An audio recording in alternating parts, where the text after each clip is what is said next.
Sue Sutcliffe of webthatworks.com here for this edition of Marketing Mondays. And I'm really excited because today I have two guests, two gentlemen that I just think the world of. I'm going to introduce them in a moment, just a moment. I'm using new technology, so bear with me. So I would like to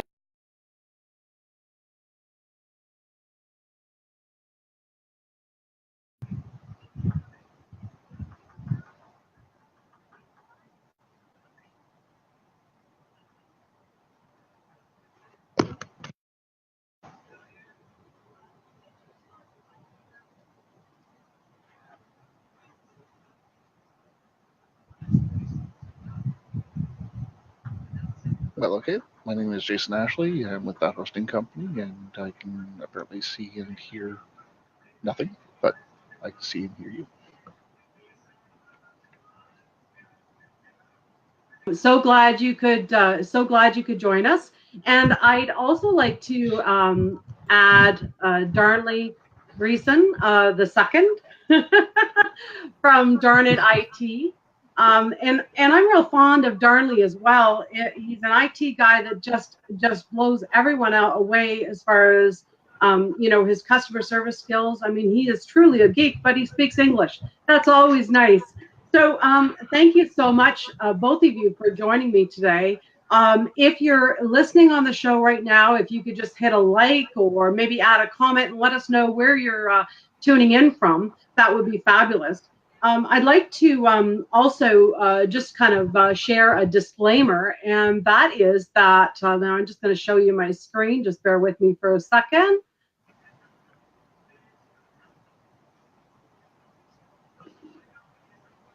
And the disclaimer is that we are not lawyers. So we are not lawyers. We are professionals in the industry, and this matter started coming to our attention, and so that's why we're having this show, just to raise your awareness about the Patriot Act and how it affects Canadian marketers, really all Canadian marketers. So before I begin, I would just like to give Darley and Jason an opportunity to tell us a little bit about number one, your company, and how when you first heard about this, and became concerned. Now, Jason, could we start with you? Sure, absolutely. I'm Jason Ashley of That Hosting Company. We started business back in 1996 as a website design service. We've moved since then to website hosting services, and we've been actually providing that very strongly for the last number of years. We actually noticed there was a lack of proper website hosting companies within Canada, which is actually what caused us to be able to go into the website hosting industry in the first place. A lot of the companies that we were working at or looking at were all either being a reseller of somebody out of the United States or is a United States-based company themselves. This was all fine and dandy up until September 11th of the 9/11 attacks. Yeah. When the Patriot Act actually started to appear, because of the factor that they wanted to make sure that securities in the U.S. definitely were there, and that they had the ability to review when somebody was actually checking in or if they were communicating back and forth over digital means to be able to locate individuals of interest. Yeah. Now, of course, in this day and age, we're finding that the Trump era has accelerated this by quite a fair bit, in which case that since Trump's been in power, we're noticing that individuals who are not U.S. citizens have no privacy on a U.S.-based server. How does this affect most people? You're looking at Google, you're looking at Facebook, you're looking at GoDaddy, for instance, or other competitors of ours, where if you have a CRM, if you have a research project, if you have items of interest to them, they can access your service at no indication whatsoever to you, and they can access that and use it for their own nefarious means, whatever that might be. So, Darley, I'm going to pass it over to you at this point. Thank you, Jason. Hi, everyone. My name is Darley Reason Jr. I'm the owner of Darnit Group. We specialize in managed security services and a full cybersecurity portfolio for the small medium business segment. We became a national organization as of 2018, so we service clients across our beautiful nation. When I actually first came across this act is actually when I worked for our national security agency, and I saw the sort of the effects that it had on that level. But at the same time, it kind of basically echoed throughout the business community because I sat there and I realized I'm like, well, you know what? This is some strong, far-reaching powers that basically affects every single person. And being on the inside, as you will, I've actually come across some situations which I unfortunately can't disclose, but I've seen the Patriot Act worked in its full glory and made me very, very, very, very concerned because I can see the implications it's had with businesses and individuals alike. So this kind of spun up my reason as to why I started my own business back in 2012 is because I saw that the small medium business community was not given the opportunity to properly protect themselves. So back in 2012, 2013, we didn't hear a lot of these cyber threats and these concerns that have been arisen over the last few years, just because more and more individuals and business owners are more aware of these threats. And, through the post 9/11 effects, not a lot of businesses were really well aware of it. It was kind of stirred up a bit in the media, but as time progressed, I kind of feel like it's kind of taken a backseat a bit, but it's still in full force and fully revised, as Jason mentioned, with the Trump administration. And not to get political, but it's kind of really taken a nice curve. And and that's definitely been something that I'm keeping my pulse on for sure, because that really affects all of us. Yeah, most definitely. I was really surprised when I first heard about it. And I did hear a little bit about it when it was introduced after September 11th. But I really didn't see how that would affect us. But, the more I thought about it and the more I talked to people, the more I realized it really, truly affects all of us. Anyone that's marketing in Canada, we use U.S. services. And now Jason, you mentioned Google. Well, I don't know very many people that don't use a Google account. Now, Google cannot store data on a Canadian server. I mean, they're not equipped to do so. And as such, and I'm not sure if you gentlemen saw it, but they just got charged for obstruction to GDPR. They're already. I don't understand how these big giants are going to deal, but as far as my small business goes, it does affect me. Because I do have used services that are U.S. based. So anybody that does really is affected, I guess, eh? That is correct. One of the things that we've done in order to be able to help out with this is that we've actually created a cloud-based storage utility, very much like Google Drive, whereas it will allow you to be able to store your servers within your items within a Canadian service, and essentially it's cloud-based between the different stuffs of Montreal, our Markham, Ontario database center, as well as Vancouver and Calgary. Now, this service that we've introduced is very similar to Google Drive, where you have the ability to be able to store it on a computer and then, of course, have it be able to synchronize to any device that you need to. But keeping in mind the GDPR as well as PIP and the high-tech compliancy requirements, which are extremely difficult to get. Yeah, most definitely. How about you, Darley? Any solutions that you can recommend as far as how a small business might deal with this?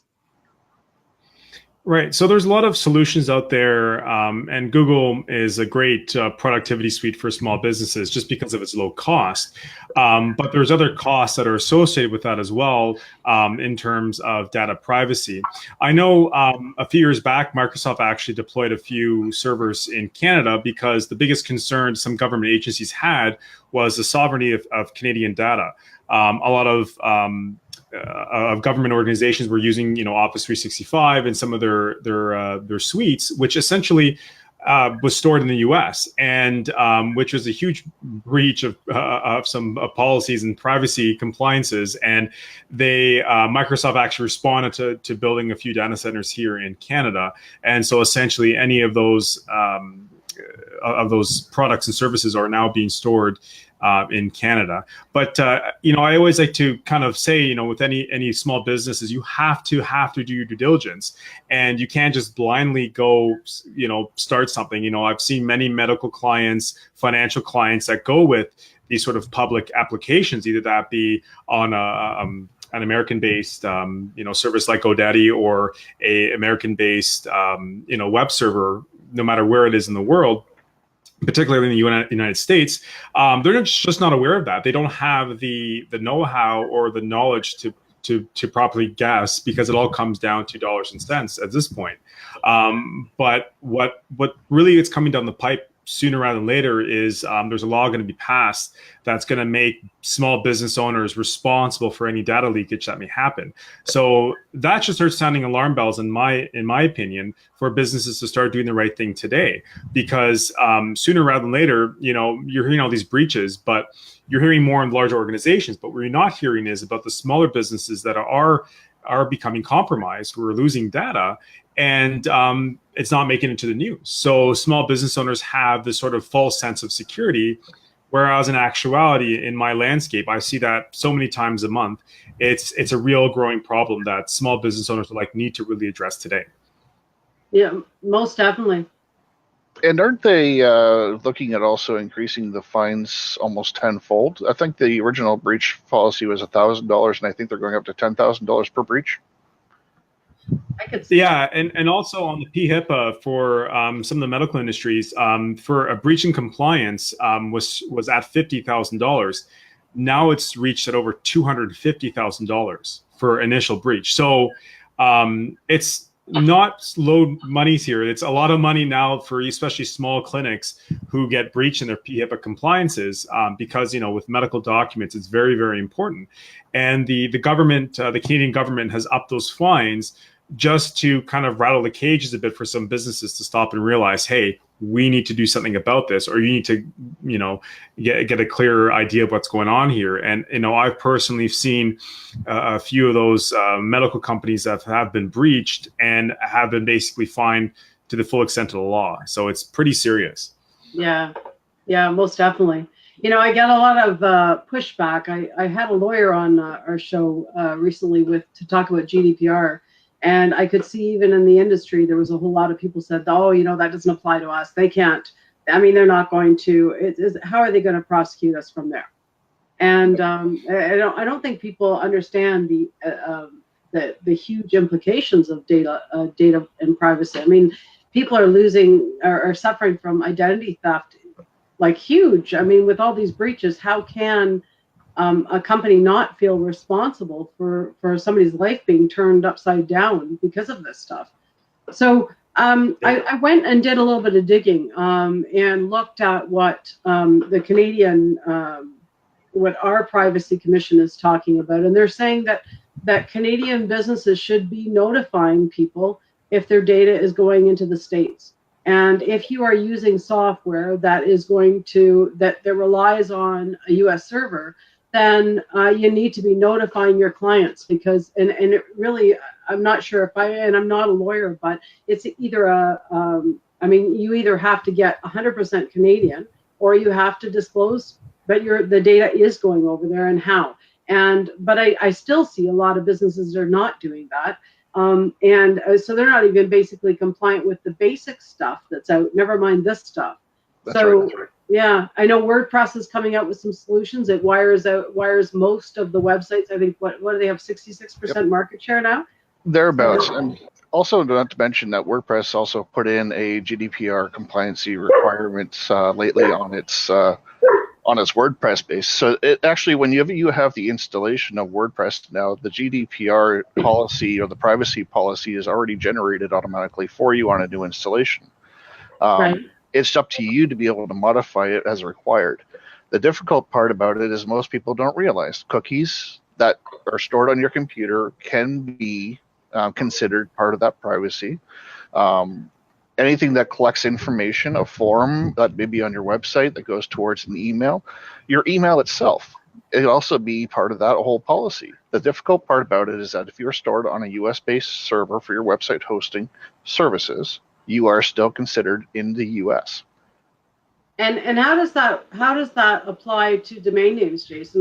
Like, so for example, I've been suggesting to people for years that they have their website live on a .ca. But if they use a US registrar, does that affect it? That's not really. Domain name registrations themselves essentially are a signpost or a name that basically points towards the physical servers where it needs to go. So if you're registering a domain name within the US, so using one of our competitors, for instance, to register a domain name and pointing it towards our services, then essentially you're still really compliant on all your GDPR compliances, etc. Okay. So, all right. So I don't see if there's any questions. If you, hello, Helen, thanks for joining us. If you have any specific questions, if you could add them in the comments below, I'd be happy to put them forward. I know that the obvious choice then is really to look at what we should have done already with our GDPR, what we should have done already with PIPEDA.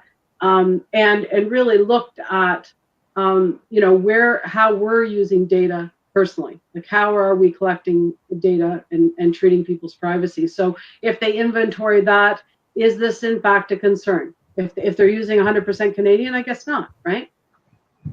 Well, data compliancy, data redundancy, if you would, actually is very important. You need to make sure that your information stays Canadian, as Darley was saying. Easiest way to do so is, first off, making sure that everything stays this side of the border and making sure that you're using Canadian-based services for all of your utilities, be it for your website, for your email hosting services. We even use Canadian-based Office 365 packages now, just to be able to make sure that those options are available for our customers. Okay. All right, that sounds good. So, and are you able to tell? I mean, what if somebody's right now, like they're looking at different services that they might use, and they're thinking, well, geez, I don't know if it's American, I don't know if it's Canadian. How can they call you? Can they find out by calling you? Can you check into it and find out whether their data is in Canada or whether it's in the States? Are you able to do that? Yep, absolutely. We have on our website, we actually have a free health check for your website hosting services. So it'll be located. I'll actually post a link in this form later on so that people have access to it. I'll also post another utility which we consistently use, which is Domain Tools, which allows you to be able to find out whether or not it's pointing towards a US-based service or a Canadian-based service just simply by throwing a flag at you. Perfect. And Darley, I could see a lot of our most of the people that follow me are small businesses. And they really don't, they might need some help. I mean, they might need some help. Maybe they're all entwined in Gmail or whatever. Is this a service that you can provide? Can you kind of go to their location and help them migrate things? Is that something that you do? Absolutely. Yeah. And basically being a cybersecurity consultant myself, that's basically the resources we pull together when it comes to figuring out different solutions, right? Because a lot of people think cybersecurity is at one level, but in actuality, it's multi-level. And I always say it's like an onion layer. You can peel off certain layers. Having your data in Canada is fantastic. It's a good step in the right direction, but there's other things as well to best protect your data. And sometimes it starts with your employees. It starts with yourself. It starts with the human being. And this is compliance or security isn't necessarily an IT issue, right? Most of the time it's a personnel issue. It's an employee issue. It's not an understanding issue, or it's an ignorance issue. So there's many factors at play in a business to protect themselves. And one of the jobs and responsibilities that I have is to basically have essentially a toolbox of resources. So hiring people or companies like Jason's and other organizations that would be able to get the right stuff in their hands is very key. And and I get asked a lot from a lot of small business owners. They're saying, well, Darnley, I have a small business, but it's just me. Do I have to do any of this? And the answer is always yes. Yeah. It always has to. So there's this huge discrepancy between small business owners where they assume that because they're small, or they may have, they may be a solopreneur, or they may be a large organization, or a small organization that had maybe a handful of employees, that they're somehow exempt, or that it won't happen to them. And that's one of the biggest things that I come across when it comes to small business owners is they say this phrase, and I'm sure a lot of IT people are going to laugh when I say this, is it will never happen to me. And these sort of things are just absolutely ridiculous. And I've seen personally on more times I can count on my hands and toes of businesses who've breached compliance or has leaked data. And that law I mentioned earlier is going to make this mandatory. So every time there's a breach, regardless of what industry sector you're in, you will have to report this. You will have to report this to the Privacy Commissioner, because this is not only going to help add the statistics, because I can pull statistics from breaches, but they're going to be staggered, because not a lot of organizations that have been breached, have been compromised, no matter where they are, either they're on a hosting platform or they're on, a small business platform, they don't report it. Right. So those makes those statistics kind of skewed a bit, because then we don't really know the full extent. So once this law actually passes, it may unfortunately motivate some small business owners to become compliant and do the right things when it comes to their compliances and the protection of their businesses. So in closing of that, it's just, there's a lot of things that can be done. And at Darn IT, we basically get a huge consortium of vendors and providers to basically say, okay, if you're this size business, what do you need? What kind of data you're being stored? Because we don't believe in a cookie cutter solution for any sort of organization, no matter how small you are, no matter what sector you're in. And I've seen this out there in the wild. There are a lot of businesses who do those cookie cutter solutions, and it's absolutely a nightmare. And when we try to go in and try to fix the solution, it ends up costing them more money. So my advice to small business owners or entrepreneurs who are starting off is, contact an organization like mine, and we'll be able to kind of push you in the right direction. It's not expensive. It's not like it's going to cost you hundreds of thousands of dollars. It's just some real world advice from the get-go. Once you get the right information, you're rocking. There's nothing else to it. And a lot of businesses get intimidated. They say, well, we're not a Equifax, or we're not any of these, insert all these companies that have been breached in the last 4 or 5 months. But it doesn't matter. And I always say, it doesn't matter what size you are. You always have to look at your bottom line and how this will affect not only your bottom line in terms of dollars and cents, but really what's at stake here with your reputation, right? You can spend thousands of dollars in starting your business. You can do all the right things, but if you have that one breach and that gets reported, you're done. You're toast. Your reputation is down the toilet. And it just doesn't take much to do that. And you'll see companies, declaring bankruptcy or shutting down because they can't operate anymore, because they're at such a loss, and all their customers jump ship.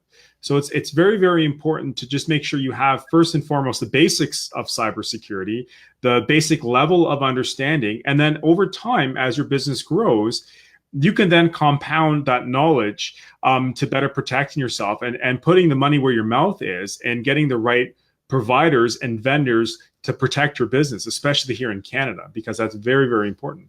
Yeah, most definitely. Most definitely. That's awesome. So I'm just looking here. I don't see any questions. I've got a few people on the call, and that's fabulous. Hi, Sandra. Thanks for joining us. We're talking all about the Patriot law, and I think you've answered my questions, gentlemen. I thank you so much for your time. Really quite an interesting insight into this, considering that it's been, you say that it's coming up a level. Actually, I wanted to ask you about that, Darley. What's the new update? I mean, it was sitting there since 2011, right? Or 2001. And now Trump, there was something that happened after Trump took office. Can you define that for me? Are you talking about the U.S. Freedom Act? Well, there was an act that came in place after Trump took office, and that's when it started coming to my radar. And when I started hearing about it, because to be honest with you, I never heard about it before that. Not that it's, this isn't a political comment or whatever, but it was something that happened after he took office. Jason, do you recall? I'm sorry, I don't. Okay. Anyways, that's what I. Russian. Is this the Russian process? No, I heard about it actually before that, but I think it's probably put all the eyes on it. I mean, it's been in the media since. I just think it's like GDPR. People figure, well, that's over there. It doesn't affect me, but it does affect us, and I think you guys have made that very clear. So, well, listen. Yeah, Sorry, Sue. They're actually, and I have someone on my team who's used to work for the Ontario Privacy Commissioner. So, basically, she was just telling me that there is some revisions to PIPEDA, or however you want to abbreviate it, and I call it PIPEDA, that is going to be in compliance with the GDPR. Just because there's a lot of businesses that we have in the European Union that we're just basically aligning our act to basically be very compatible with them. And we've kind of done that over the years too. We've changed our personal privacy laws just to appease the European Union when it comes to their data compliances and stuff like that. So we are right now aligning that act to GDPR compliance. So you'll start seeing a lot of provisions and stuff like that are now coming through PIPEDA that are going to be very close to what you see in GDPR. That'll make it a lot easier because there's people worldwide marketing, right? And there's all the legislation that they have to go on. I saw a workshop the other day that said that there's 8 laws that every small business needs to know about. Really interesting, considering that, I've been in business for 25 years, and I'm stretching my mind and thinking, okay, I think I have to attend that workshop to make sure I'm not missing out anything. So, well, listen, gentlemen, thank you so much for your time. You've been awesome. And by all means, if you could post your links into the comments below. And if anybody listening in has any questions, by all means, put your questions in, and we'll do our best to answer them. But again, thank you so much for visiting Marketing Mondays at 1 o'clock live on Facebook. We are not lawyers, but we're here to shed some light on some information you need to know. So we hope you got tons of value from today, and thank you for listening. Bye. Thank you, Sue. Thank you, Sue.